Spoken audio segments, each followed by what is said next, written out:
5, 4. أعوذ بالله من الشيطان الرجيم. بسم الله الرحمن الرحيم. أشهد أن لا إله إلا الله وأشهد أن محمدا عبده ورسوله.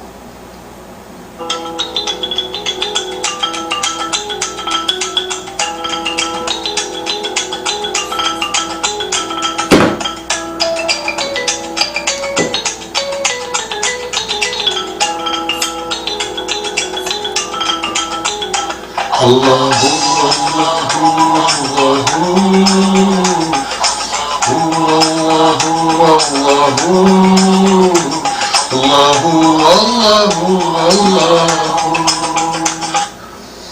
Welcome to the utmost presentation of the teachings of Islam. Striving to bring Islam into your homes, bringing Islam into the corners of Guyana, and to inspire others to take it to the corners of Allah's earth. And now our messages move far and wide through Facebook and through Instagram and even through YouTube. Check, tell your family and friends, wherever they may be.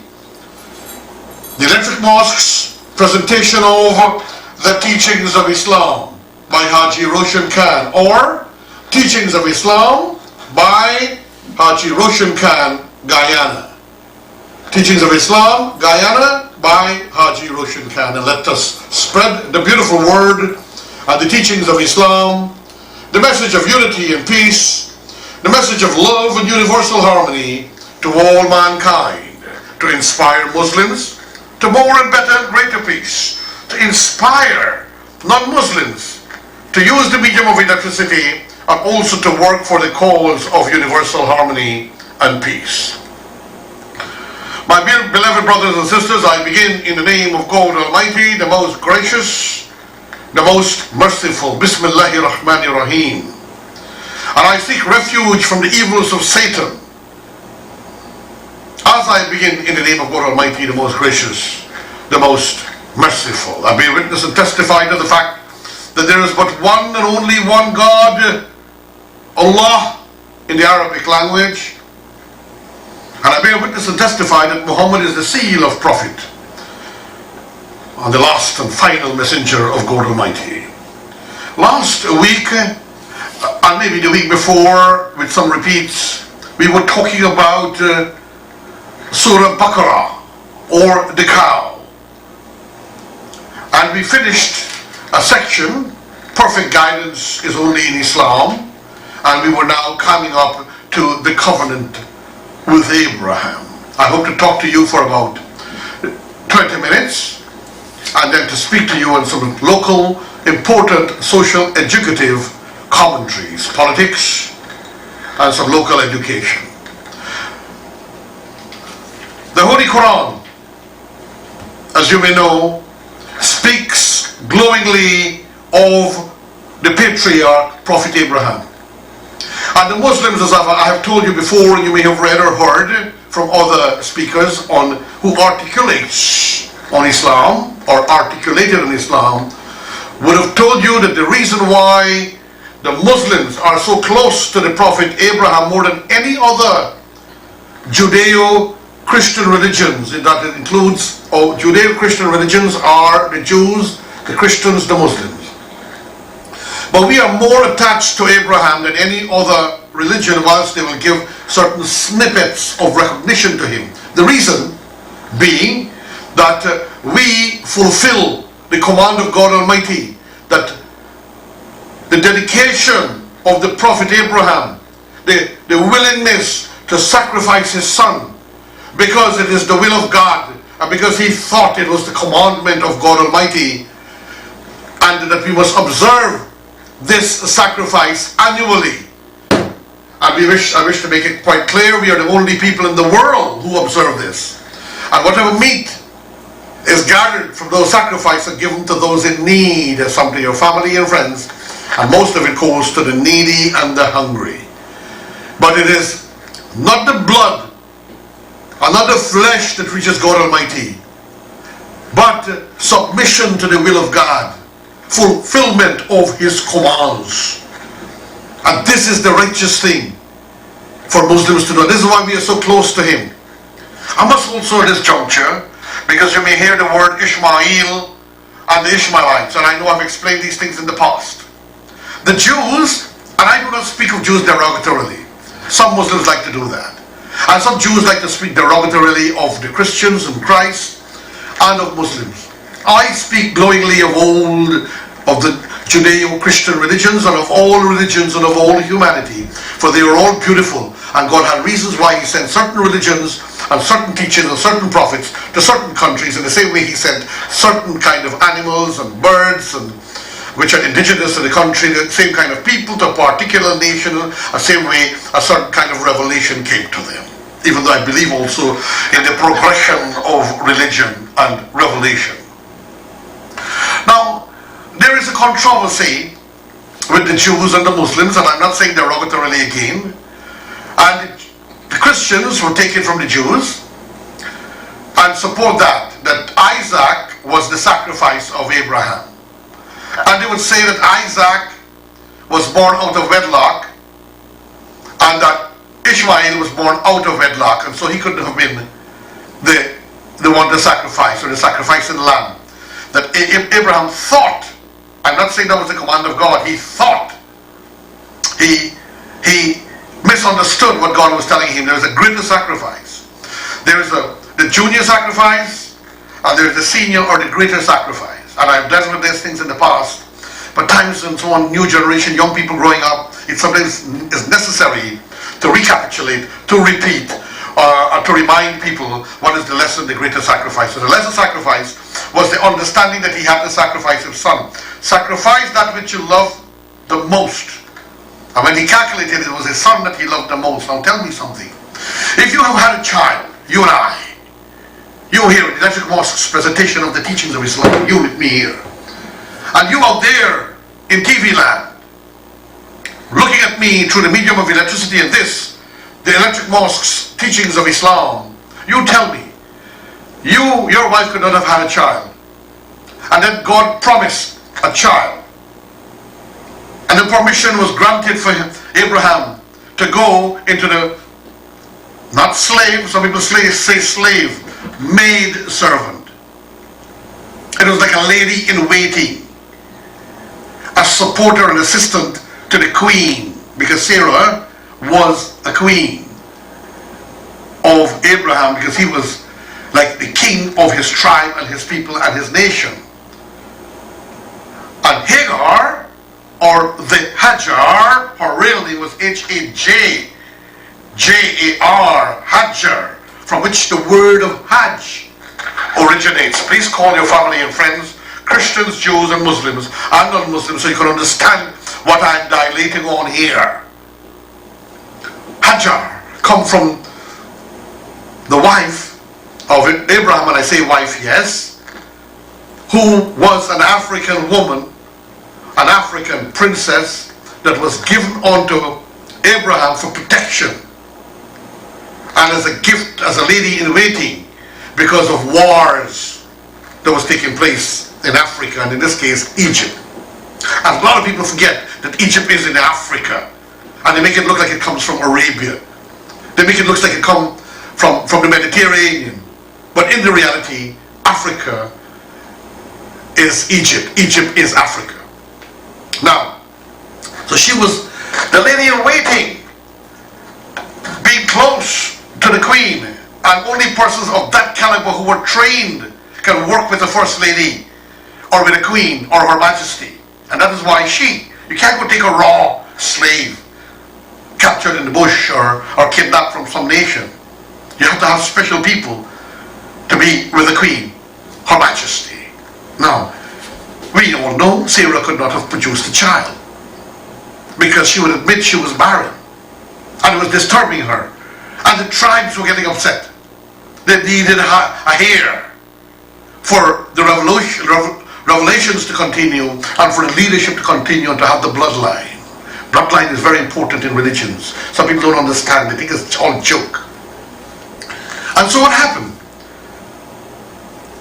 Sarah agreed. Lady Sarah agreed and give permission. Maybe I can make a child through her. So going to her. It didn't mean the patriarch, the great prophet. You tell me, my evangelist Christian friends, do you all think there's great patriarch, a great prophet, father of mankind, and father of religions, father of the Judeo-Christian Islamic religions and nations, father of nations? Do you think that this great one, that he would go and rape this young lady and force himself upon her? No, she was given unto him and permission was sought, and she had to give permission for the relationship, and she was pleaded upon by Sarah, and he was the king, and obviously a young lady would be happy to be with the king and to make a heir for him. And that is where Ishmael came about. But unfortunately, and I'm not attacking the Jews, they are known to have always tried to kill their prophets, including Moses, including Abraham. And you know what happened with Jesus Christ and all the others. They always tried to manipulate the revelations to suit themselves. And that's why they were, once they were blessed by God, they were also cursed by God. Because they keep on to break the rules, they keep on to divide and rule and conquer and manipulate, as they manipulated and caused the crucifixion of Jesus Christ and the beating that took place on him, in which he was purged wrongfully, in which Pontius Pilate said, I wash my hands, you the people, you, that is the people. And so they manipulate the scriptures to prove that Ishmael will be hunted and he will be hunted and he will hunt others and so on. But indeed, he grew up with his father. He was a Douglas kind of a guy. And we know Douglas, people, this mixed race, and I'm saying it complimentarily, as a stronger person. When you mix an Indian with an African, you produce a stronger person. You mix a horse with a donkey, you produce a stronger animal. And so forth. So you mix the white race with the African race, you produce a hybrid. And this is what happened to this boy. This boy was very dynamic. He was very strong. He was extremely pushy. He was a great hunter. Eventually, Sarah was blessed with a child for having allowed the fulfillment of God's decree for Ishmael to be born. For having allowed that. And now God blessed her in her old age, and when she mocked the angels when they came to her, she was astounded, and she produced a child. You can't tell me that you or I, in the leftmost teachings of Islam, here sitting with me, all of you here, and you out there, looking at me, and can actually touch me, that the Prophet Abraham, for having this boy for 14 years, I'm telling you, 14 years, and suddenly Ishmael will come out of the blues and he will dump. He will literally dump Ishmael for nothing. So just think of that. He had to have been close to this boy. And then Isaac, the younger one, I was only talking about it last night, where the younger one is always running behind the bigger one, sometimes even to the fatigue of the bigger one. It happened to me. And it's a form of love. So the little one is always running behind Ishmael, because Ishmael was dynamic and powerful, and the younger one is always looking up to him. Ishmael, Ishmael. And the Arabic and the Judaic pronunciation is Ishmael. Ishmael, Ishmael. And then the mother would get envious because everything was Ishmael, Ishmael, Ishmael. The father would always call upon Ishmael, and she started to feel jealous. But it was a whole part of the plan to start another nation. God likes to create in pairs. Adam, then he took a part of Adam and he made Eve. You have United States, you have Russia. You have Pepsi, you have Coca-Cola. So this is the reality. God generally likes to create in pairs, and so do mankind, who is the vicegerent, the representative of God on earth. So she became jealous and decided that she wants to create a division. This boy must go his way. And so she would complain and she would nag, and then God would speak to Sarah, and then God spoke to Abraham, and God said, I see the pain. You read it from the Bible and the Holy Quran. I can see the pain and the trauma in your heart, but I will make out of him many princes, and his seed will spread like the sands of the sea. And so forth and so forth, very similar to the Bible. And he was inspired to take them away into another land, into a far-off land, a land that's virtually abandoned. And he had to take them away and left them there. And he had to abandon them there. And she was in pain and said, why are you doing this to us? Why are you leaving us? Why are you doing this to your wife? I'm your wife, I'm your child, I'm your Haji, I'm the one that you have loved. I bore you your firstborn. And this is the story I told my wife.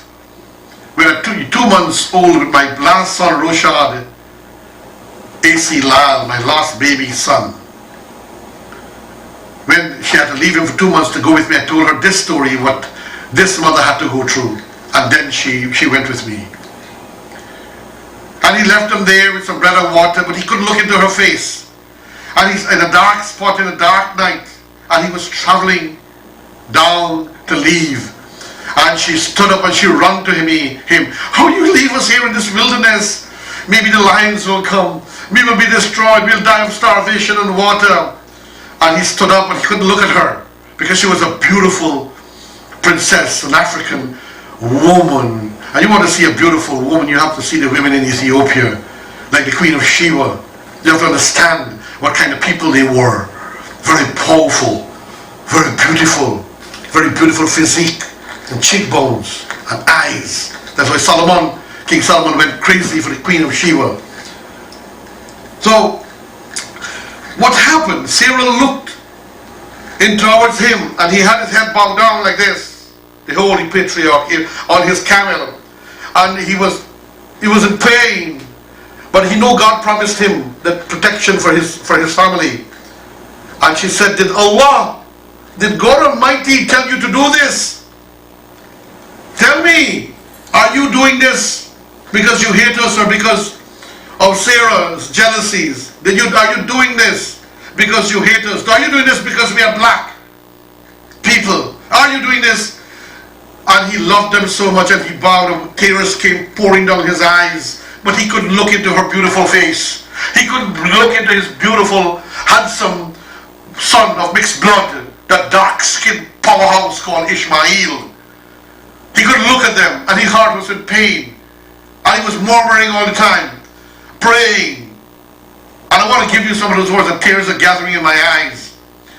And Sarah said, did Allah tell you to do this? Did you get permission from Allah? And then he shook his head and he said, yes.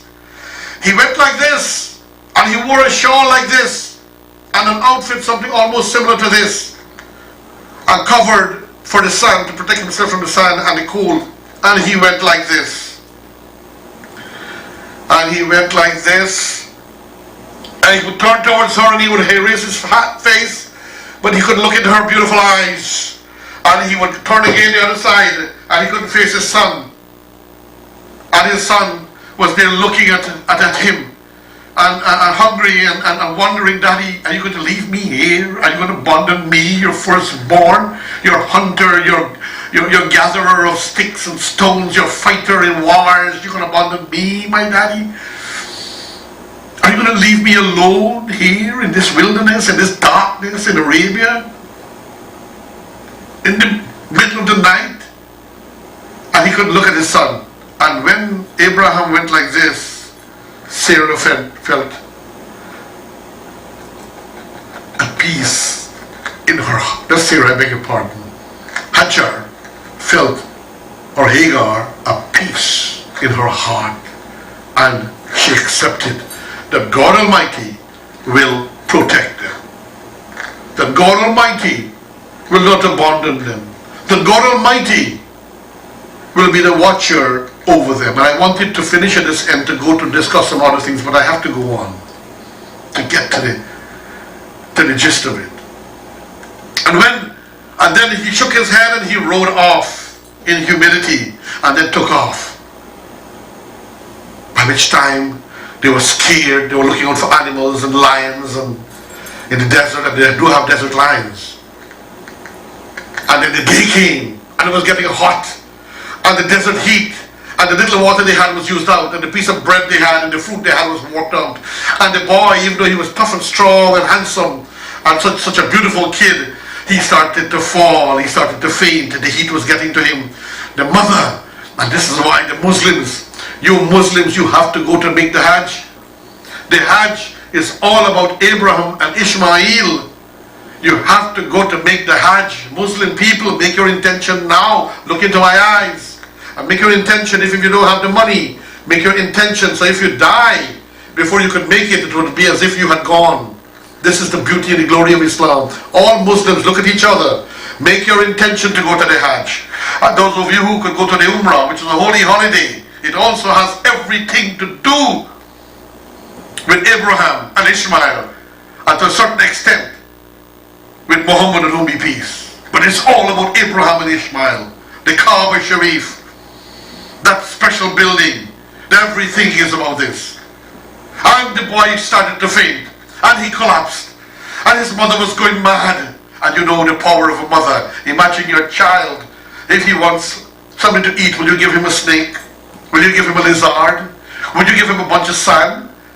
If you could have busted your finger and give him to drink some of your blood, oh mother, wouldn't you do that? Oh great woman, oh great mother, only you have the heart to create mankind. Only you, mother, have the soul and the womb to create life. How would you feel that your child is dying for want of water? And Marie, how would you feel that your child is dying for want of water and you can't give her? You will suffer. She's saying she will suffer. She wouldn't know what to, she will go mad. She probably will die first. And the spot in Mecca now where she ran, she started to walk up and down, and in a part she would hop. They have it marked out in green lights. You can see the spot in green lights. They have enclosed it in air conditioned to help the old people from the two mountains, the Safa and the Marwa. The two mountains she was running between, and she was looking for water, and she was hopping certain parts, and she was running. We have to hop at that spot. You people who have not gone to the Hajj, you don't understand the power and the beauty and the emotions of the Hajj, the Mecca, the pilgrimage, or even if you go for the Umrah, to do the tawaf around the Kaaba, to do that same, even at the Umrah you have to do it. Where he got hopped and hopped and hopped, and the boy collapsed. And she was running up and down and frantic, and she fell down. And the beautiful child, calling the name of Allah, or the name of God, or Yahweh, or Elohim, calling on this great Lord, creator of the world, who told the father to leave them there. And the mother was now collapsing, seeing the pain of her son. And the boy started to kick the sand. He started to kick the sand. And he would kick that sand as he was like dying. And by the miracle of Allah, some water started to sprout from the spot of his foot. Some water started to sprout. And it sprouted and it gushed into the air. And this is what God will do for all of us in all our trouble, in all our trauma, in all our pains. God Almighty will always be there for us. When you think mankind will destroy you, when you think people are going to hate you and they will envy you, and they will try to wipe your life away from you, you must know that God Almighty will come to the aid of his servants and the righteous ones. And the water bursted out, and they drank, and it was the sweetest water.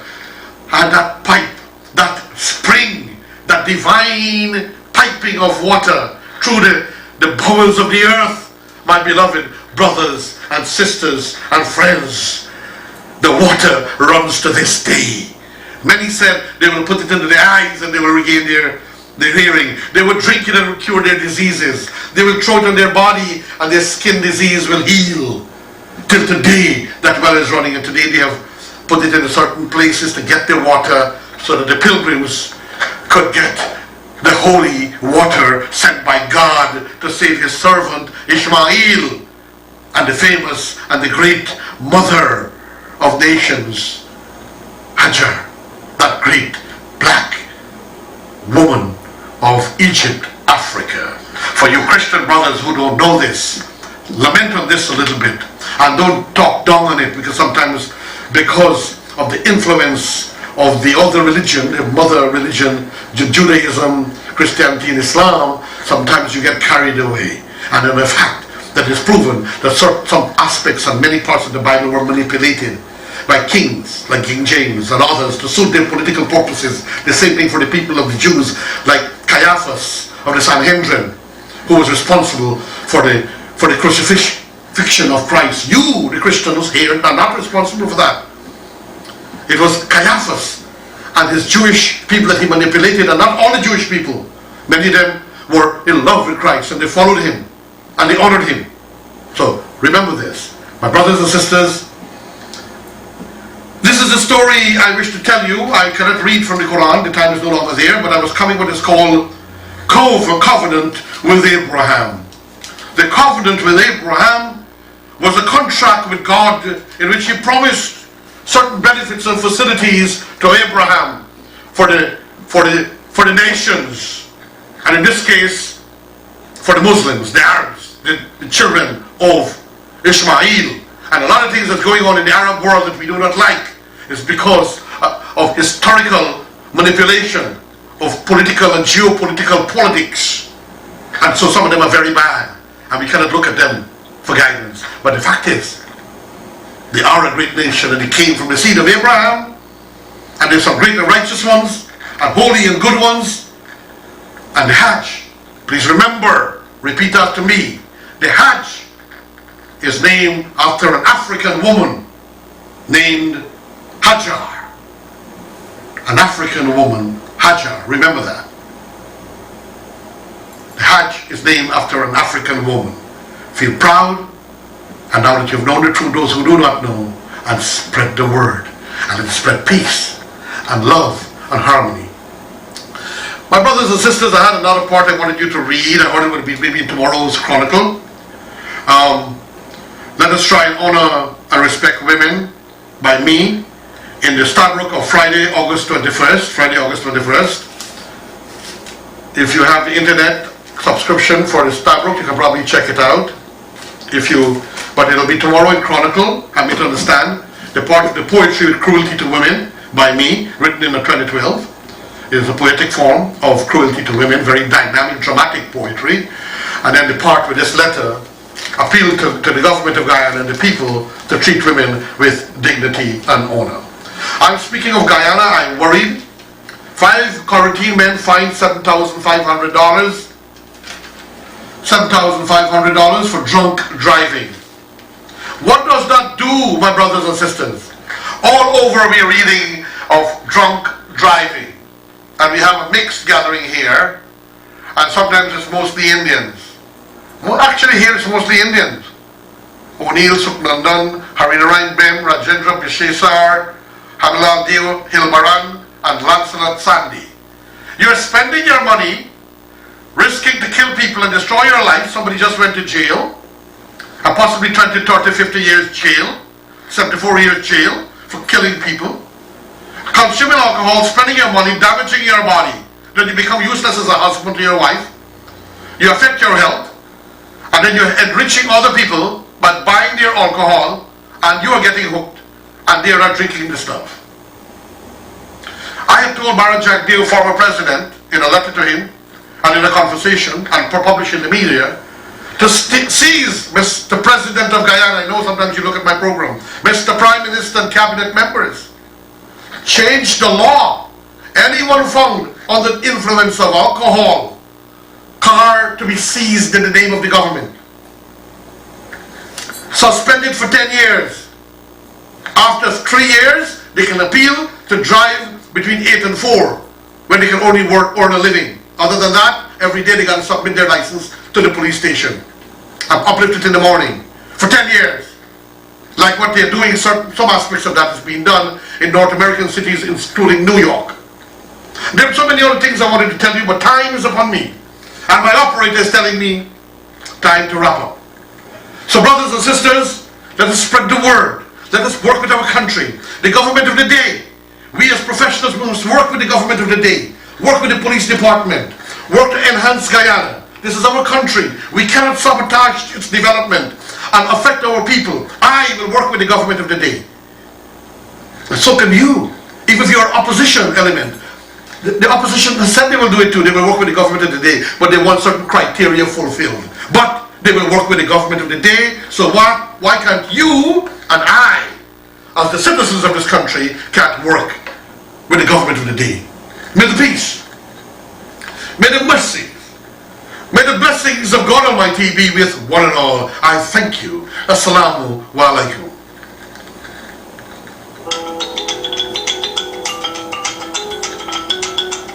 And some of you say that you like to come and touch my fingers, so please come and do.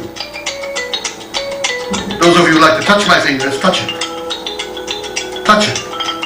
And put your head there so I can bless you by the power of God. I do nothing, but in all the energy and all the power and all the healing, as some of you say happens, I don't know, then it's from God. So I bless the nation Guyana with healing and peace. Assalamu alaikum.